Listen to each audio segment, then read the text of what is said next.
Sigh no more, lady, sigh no more. Men would deceive us ever. One foot in sea and one on shore. To one thing constant never.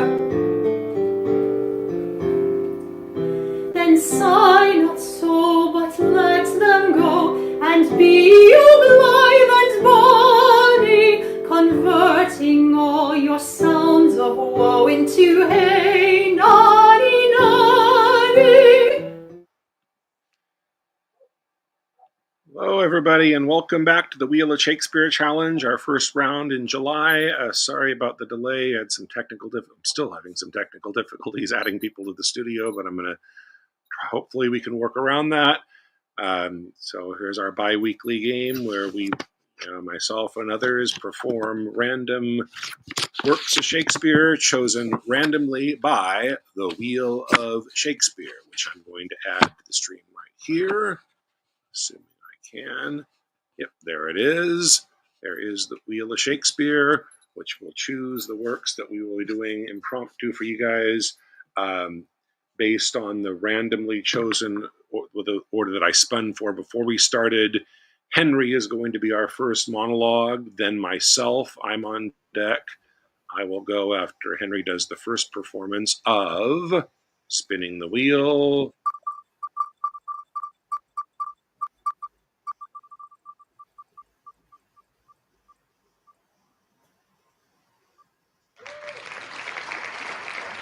Lord Talbot. I believe this is his death speech. Henry VI, Part 1, Act 4, Scene 7. Let me create the banner for you. Okay, so Henry's going to do Lord Talbot's dying speech. Henry VI, Part 1, Act 4, Scene 7. Let me know when you found it, so I'll take myself out of the stream and you can start your performance. So this.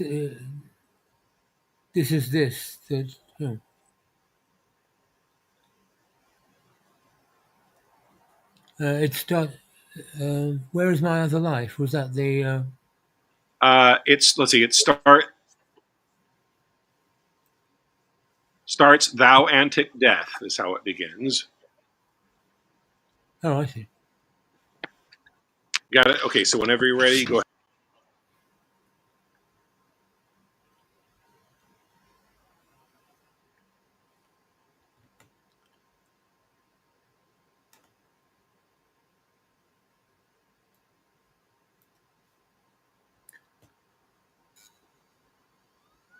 Thou antic death, which laughst us here to scorn, anon from thy insulting tyranny, coupled in bonds of perpetuity, two Talbots, winged through the lather sky, in thy despite shall scape mortality. O thou, whose wounds become hard-favoured death, speak to thy father ere thou yield thy breath. Brave death by speaking, whether he will or no. Imagine him a Frenchman and thy foe. Poor boy, he smiles, methinks, as who should say, hath death been French, then death had died today. Come, come, and lay him in his father's arms. My spirit can no longer bear these harms. Soldiers, adieu, I have what I would have. Now my old arms are young John Talbot's grave.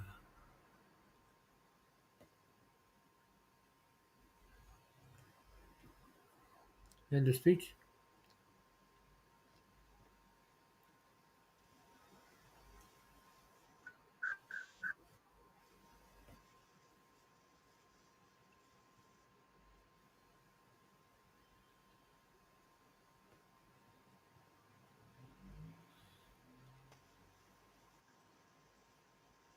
Okay. Thank you, Henry. Sorry about anything work today on this damn computer. So anyway, It's now my turn. Shelia is on deck. We'll go after I do.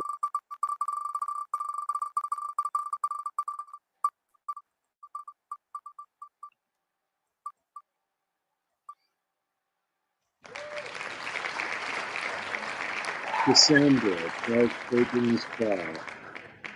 Try Trojan's Cry.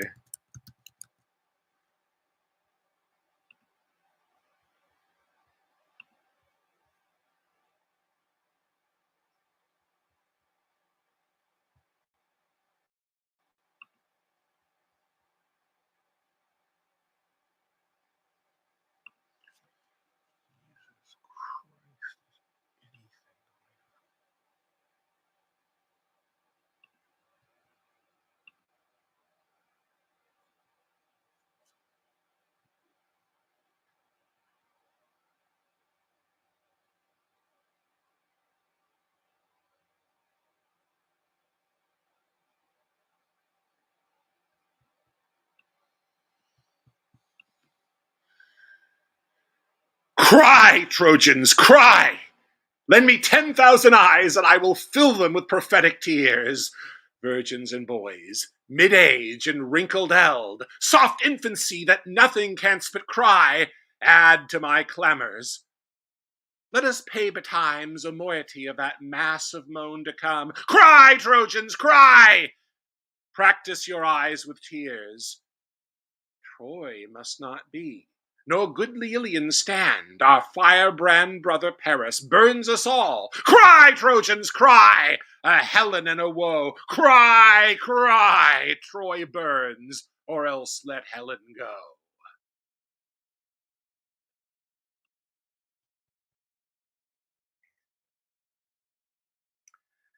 Shelia is up now, and then Bill is on. Shelia is up. Bill is on deck. We'll go after Shelia does.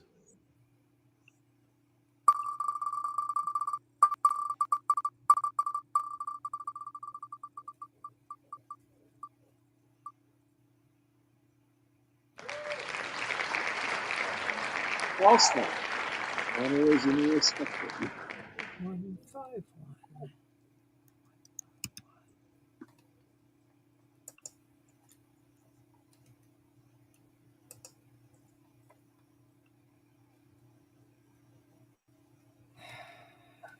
Let's see. Act 5, Scene 1 of Henry IV, Part 1. Let me know when you've got it. Okay, I'm at 5141. Is that a line internal to the speech? I believe it's. I'll give you the cue if you want me to. I think it's the "We all owe God a death" and it begins, but it's not due yet. Okay. I think that's one of those things. Yes, that's the last speech in the scene, yes. Okay, so if you're, I'll give you the cue and then take myself out of the. Let's see. Okay. I would 'twere bedtime, Hal, and all well.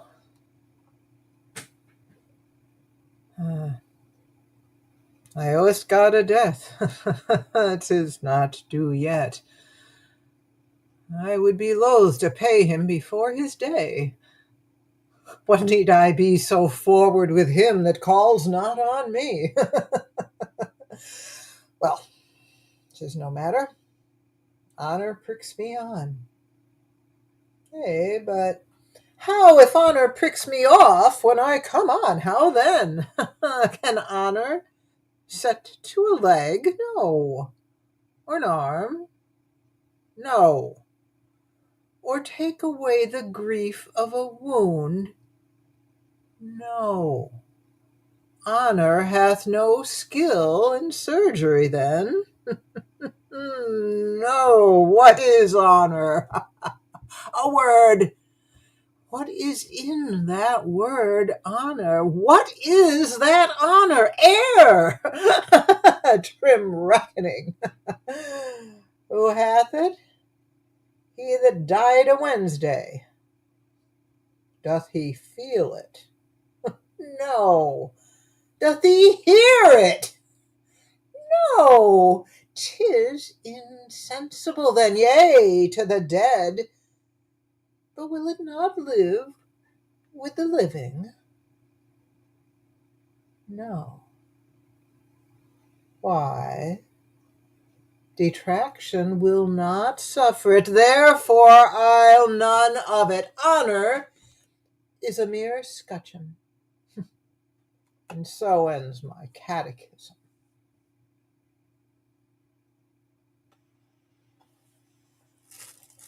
See. Great. Love that one. So Bill is up now. And then John, oh, we lost John. He said he had to leave early. He was going to at least do his monologue, but oh well. So Bill and then Maggie, and then we'll spin for C. Okay. So Bill,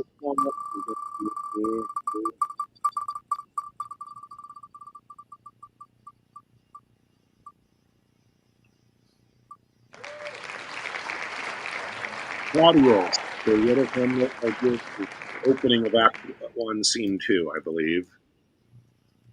Okay. Claudius.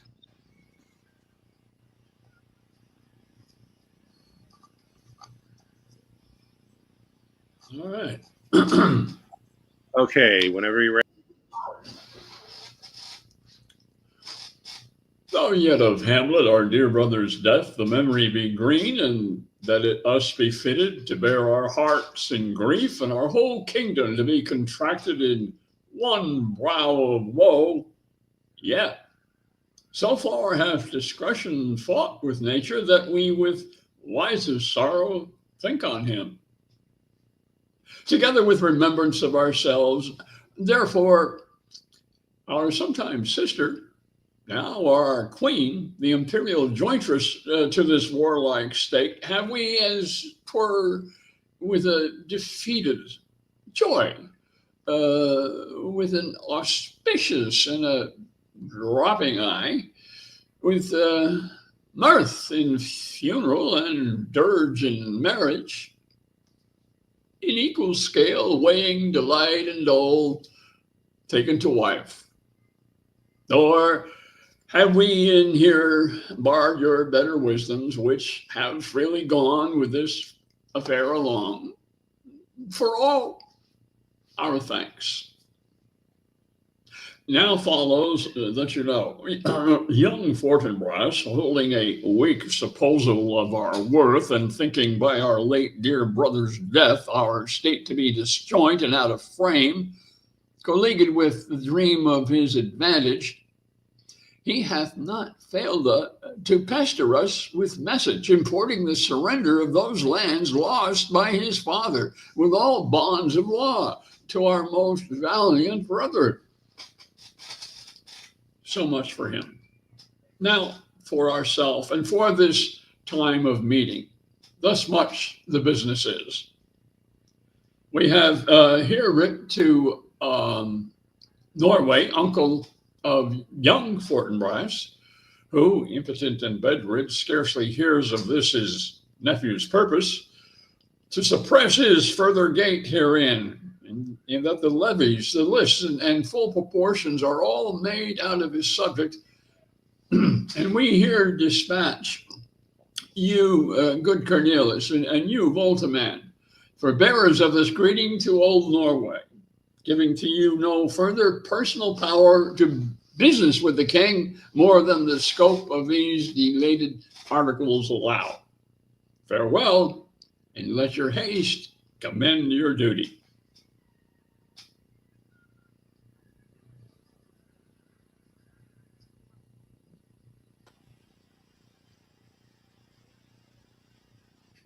Okay, thank you, Bill. So lastly, we have Maggie. There we go. Here's Maggie. And she's going to do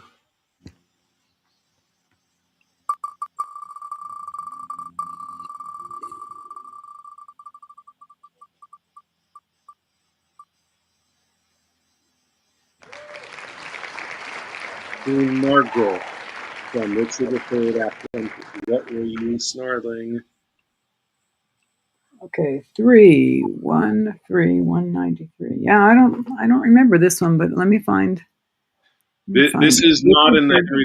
This is in the Richard III one, where after she's appears just as the deposed queen. It's still there, giving her prophecies on what's going to happen to the Yorkists for deposing the Lancasters. So it's scene one. Act one, scene three. Act Richard III, Act 1, Scene 3. Yes. Yeah. Okay. Gloucester. I'm scrolling down. I know it's pretty far in. You said. Okay. Hold on. I haven't made your banner yet. Hold on. Yeah. Take your time. Okay. Now. Okay. What were you snarling all before I came, ready to catch each other by the throat and turn you all your hatred now on me? Did York's dread curse prevail so much with heaven that Henry's death, my lovely Edward's death, their kingdom's loss, my woeful banishment could all but answer for that peevish brat?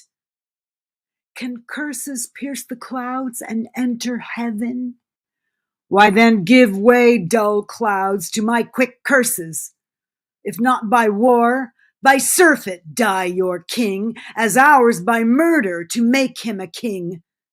Edward thy son, which now is Prince of Wales, for Edward my son, which was Prince of Wales, die in his youth by like untimely violence. Thyself a queen, for me that was a queen, outlive thy glory like my wretched self. Long mayest thou live to wail thy children's loss, and see another as I see thee now, decked in thy rights as thou art stalled in mine. Long die thy happy days before thy death, and after many lengthened hours of grief, die neither mother, wife, nor England's queen. Rivers and Dorset, you were standers by, and so wast thou, Lord Hastings, when my son was stabbed with bloody daggers. God, I pray him that none of you may live your natural age, but by some unlooked accident cut off. Oh, and leave out thee? Stay, dog, for thou shalt hear me. If heaven have any grievous plague in store exceeding those that I can wish upon thee, let them keep it till thy sins be ripe, and then hurl down their indignation on thee, the troubler of the poor world's peace. The worm of conscience still begnaw thy soul. Thy friends suspect for traitors while thou livest, and take deep traitors for thy dearest friends. No sleep close up that deadly eye of thine, unless it be while some tormenting dream affrights thee with a hell of ugly devils. Thou elvish-marked, abortive, rooting hog, thou that was sealed in thy nativity, the slave of nature and the son of hell, thou slander of thy mother's heavy womb, thou loathed issue of thy father's loins, thou rag of honor. And she gets cut off by Gloucester. Okay. Thanks for that. Okay. So, ordinarily, with only 4 of us, I'd say let's do another round of monologues. But with the technical difficulties I'm having, I'm going to have to, because I'm losing battery power on this real quickly. So, but I'd like to still do our scenes. Again, a reminder, I hope everyone got the Word file in the email. Whenever somebody spins that Minos and Pompey scene, it's a great scene, but there's other characters that pop in and say a line here, there. But it's really it's really a 2-person scene with a couple people that come in and interrupt. So I had written a version where I cut them out, and I have a Word file of it. So we make it a nice, neat 2-person scene. But whenever it's spun, I don't want to. I always say, okay, we'll have that be next week, so that we're prepared for it. I sent it. So that's one of them, Minos and Pompey. The other, so that 2 of us will play those roles. The other 2, let's see, you see, I'm hitting it 1,000. Okay, I did that 3. Oh my God. Okay, so the other scene for the other two of us will be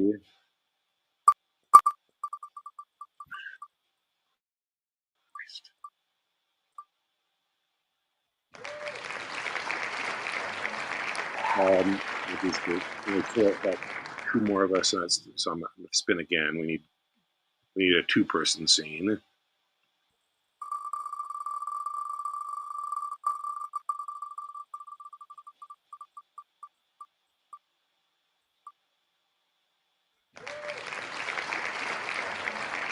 Measure for measure, Isabella and Angela. I think this is their second meeting where she confronts.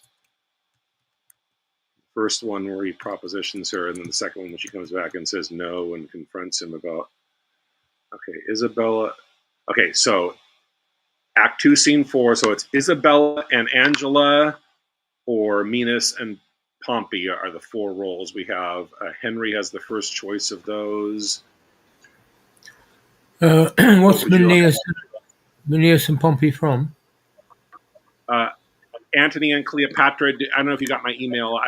If you didn't get the email and you don't have the word file, then you probably don't want to use that one because that's the. I'll do Angelo then. Okay, so you'll do Angelo. I will take Pompey. In the Minos and Pompey scene. Sheila.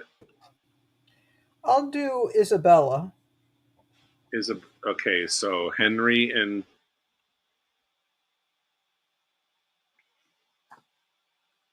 so that leaves myself and Maggie to do the Minos and Maggie, did you get the Word file I sent? I did get it. Okay, I've got it open now.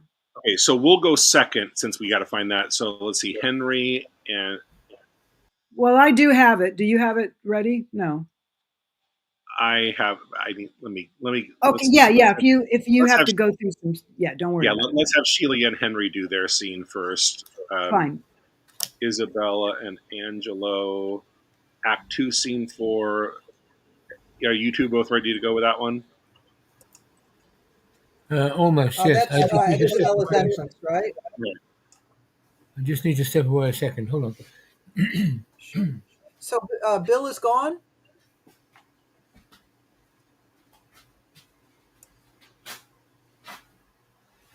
I didn't realize Bill had left. I'm sorry. Yes, hello. Bill is there. Hello, Bill. Yeah, I'm sorry. I'm so sorry. I counted wrong. I only counted 4 of us. I didn't realize Bill was still with us.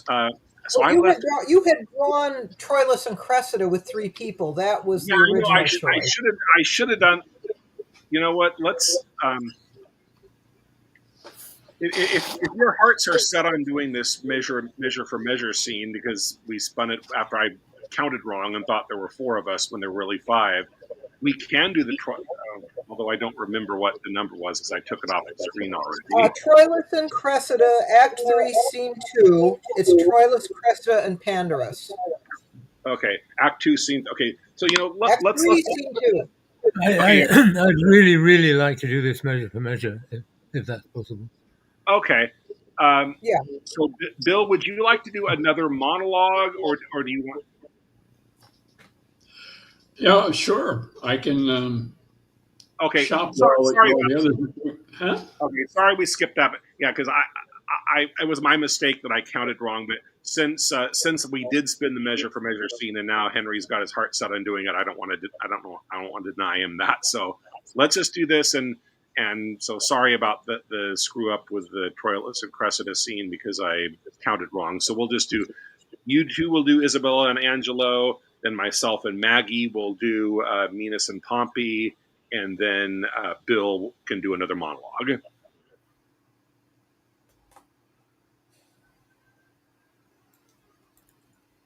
When I would pray and think, I think and pray to several subjects. Heaven hath my empty words, whilst my invention, hearing not my tongue, anchors on Isabel. Heaven in my mouth, as if I did but only chew his name, and in my heart the strong and swelling evil of my conception. The state whereon I studied is like a good thing, being often read, grown, feared, and tedious. Yea, my gravity wherein let no man hear me, I take pride. Could I with boot change for an idle plume which the air beats for vain? O place, O form, how often dost thou with thy case, thy habit, wrench ore from fools and tie the wiser souls to thy false seeming? Blood, thou art blood. Let's write, good angel, on the devil's horn. 'Tis not the devil's crest. Isabel, teach her the way. Oh, heavens! Why does my blood thus muster to my heart, making both it unable for itself and dispossessing all my other parts of necessary fitness? So play the foolish throngs with one that swoons. Come all to help him, and so stop the air by which he should revive. And even so the generals, subject to a well-wished king, quit their own part, and in obsequious fondness crowd to his presence, where their untaught love must needs appear offence. How now, fair maid? I am come to know your pleasure. That you might know it would much better please me than to demand what 'tis. Your brother cannot live. Even so. Heaven keep your honor.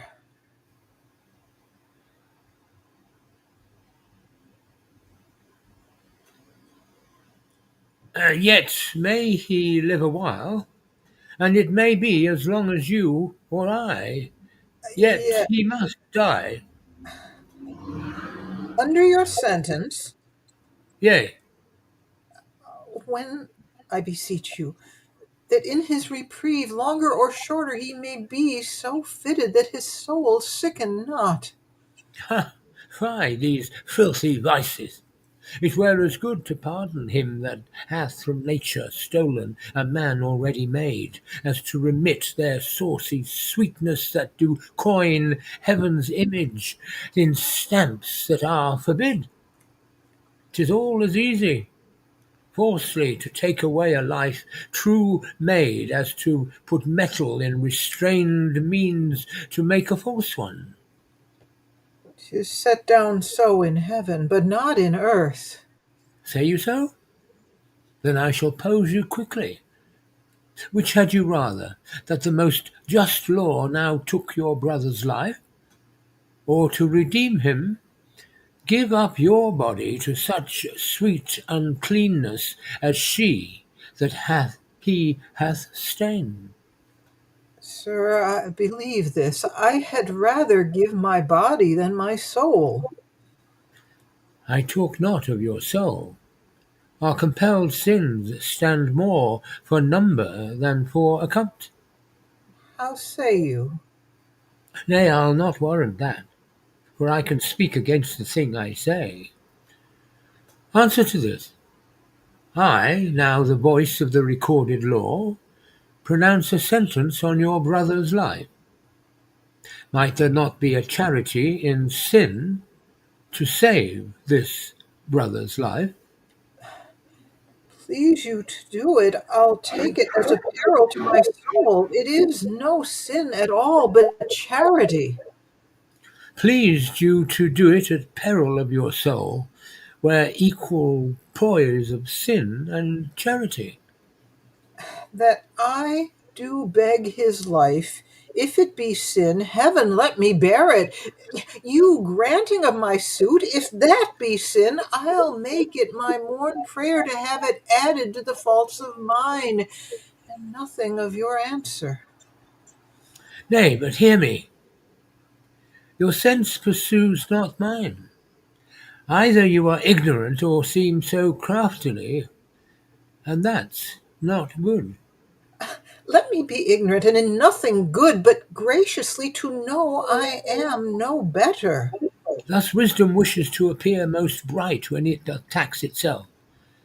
As these black masks proclaim and enshield beauty 10 times louder than beauty could displayed, but mark me, to be received plain, I'll speak more gross. Your brother is to die, So, and his offence is so, as it appears, accountant to the law upon that pain. true. Admit no other way to save his life, as I subscribe not that, nor any other, but in the loss of question, that you, his sister, finding yourself desired of such a person, whose credit with the judge our own great place could fetch your brother from the manacles of the all-building law, and that there were no earthly mean to save him, but that either you must lay down the treasures of your body to this supposed, or else to let him suffer. What would you do? As much for my poor brother as myself. That is, were I under the terms of death, the impression of keen whips I'll wear as rubies, and strip myself to death as to a bed that longingly have been sick for, ere I'd yield my body up to shame. Then must your brother die. And were the cheaper way, better it were a brother died at once, than that a sister by redeeming him should die forever. Were not you then as cruel as the sentence that you have slandered so? Ignominy and ransom and free pardon are of two houses. Lawful mercy is nothing kin to foul redemption. You seemed of late to make the law a tyrant, and rather proved the sliding of your brother the merriment than a vice. Pardon me, my lord. It oft falls out to have what we would have. We speak not what we mean. I something do excuse the thing I hate for his advantage that I dearly love. We all are frail. Else let my brother die, if not of feodary, but only he owe and succeed thy weakness. Nay, women are frail too. Ay, as the glasses where they view themselves, which are as easily broke as they make forms. Women, heaven help! Men their creation mar in profiting by them. Nay, call us 10 times frail, for we are soft as our complexions are, and credulous to false prints. I think it well. And from this testimony of your own sex, since I suppose we are made to be no stronger than faults may shake our frame, let me be bold. I do arrest your words.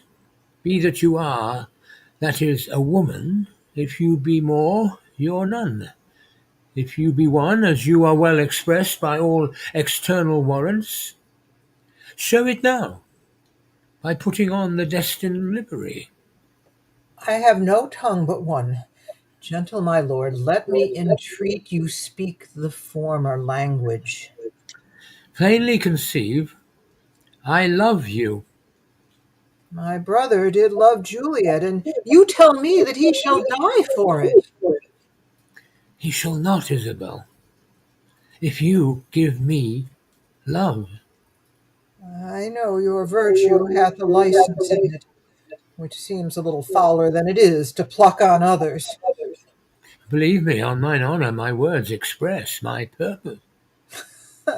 Little honor to be much believed, and most pernicious purpose. seeming, seeming. I will proclaim the Angelo. Look for it. Sign me a present pardon for my brother. And with an outstretched throat, I'll tell the world aloud what man thou art. Who will believe thee, Isabel? My unsoiled name, the austereness of my life, my vouch against you, and my place in the state will so your accusation overweigh that you shall stifle in your own report and smell of calumny. I have begun, and now I give my sensual race the rein. Fit thy consent to my sharp appetite, lay by all nicety and prolixious blushes that banish what they sue for. Redeem thy brother by yielding up thy body to my will, or else he must not only die the death, but thy unkindness shall his death draw out to lingering sufferance. Answer me tomorrow, or by the affection that now guides me most, I'll prove a tyrant to him.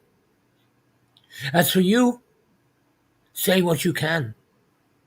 My false, or ways your true.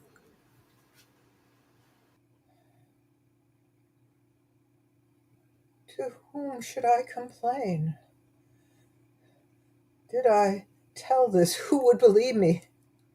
O perilous mouths that bear in them one and the selfsame tongue, either of condemnation or of proof, bidding the law make courtesy to their will, looking both right and wrong to the appetite to follow as it draws. How to my brother, though he hath fallen by prompture of the blood, yet hath he in him such a mind of honour that had he 20 heads to tender down on 20 bloody blocks, he'll yield them up before his sister should her body stoop to such abhorred pollution. And Isabel lived chaste, and brother die. More than our brother is our chastity. I'll tell him yet of Angelo's request, and fit his mind to death for his soul's rest. Scene. Hey, thank you. So now we've got myself and Maggie to do the Pompey and Minos scene. And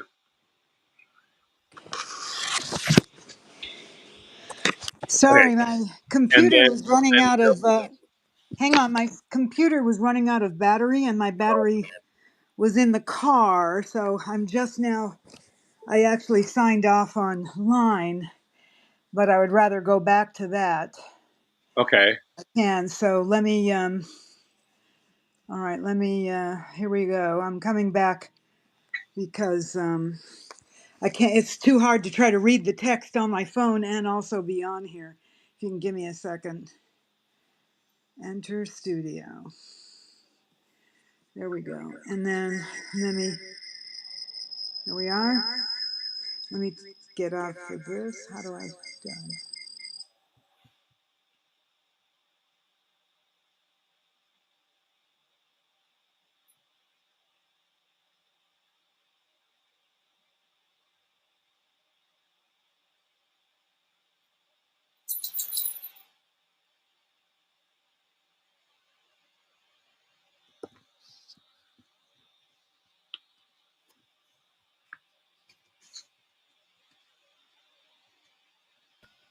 There we go.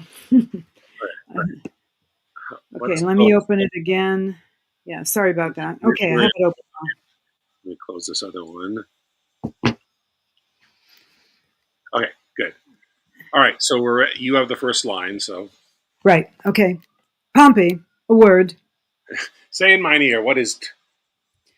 Forsake thy seat, I do beseech thee, captain, and hear me speak a word.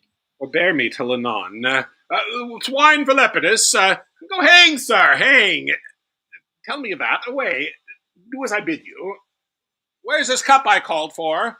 If for the sake of merit thou wilt hear me, rise from thy stool.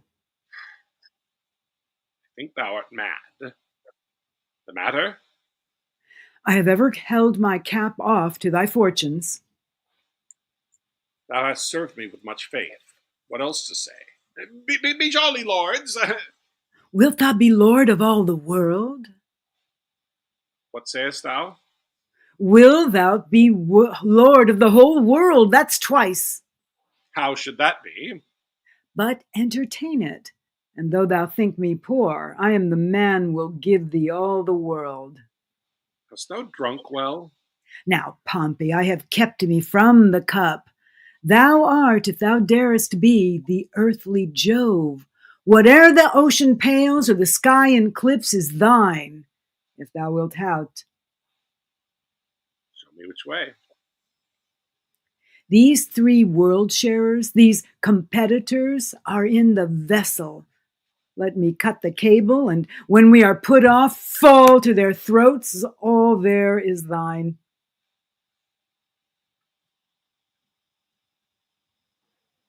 All this thou shouldst have done, and not have spoke on't. In me 'tis villainy, in thee it had been good service. Thou must know 'tis not my profit that has lead mine honour it. Repent that ere thy tongue hath so betrayed thine act. Being done unknown, I should have found it afterwards well done. Thou must condemn it now. Desist and drink.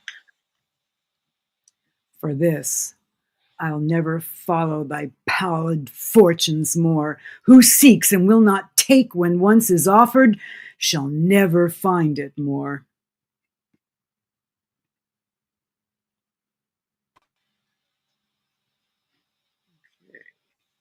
So now we have Bill is going to do another monologue, and then we'll call it a day. So, lastly, Bill is going to do.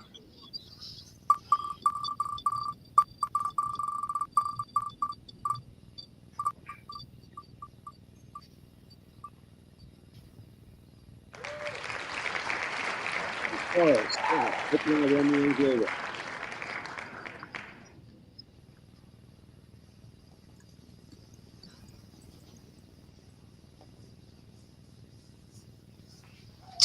Okay.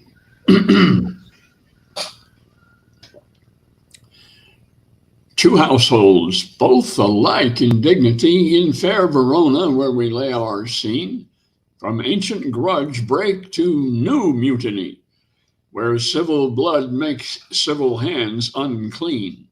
From forth the fatal loins of these two foes, a pair of star-crossed lovers take their life, whose misadventured piteous overthrows do their death bury their parent strife. The fearful passage of their death-marked love and the continuance of their parents' rage, which but their children's end naught could remove, is now the 2 hours' traffic of our stage, the which, if you with patient ears attend, what here shall miss, our toil shall strive to mend. Okay, thank you, Bill, and thank you, everybody. Sorry about all the technical difficulties we had today, but glad we still got to get a good round in, and got always a pleasure to perform with you guys, and hope anybody watching on YouTube enjoyed as well. And we look forward to seeing you again 2 weeks' time for the next Wheel of Shakespeare Challenge. I'll see you guys then. Bye now.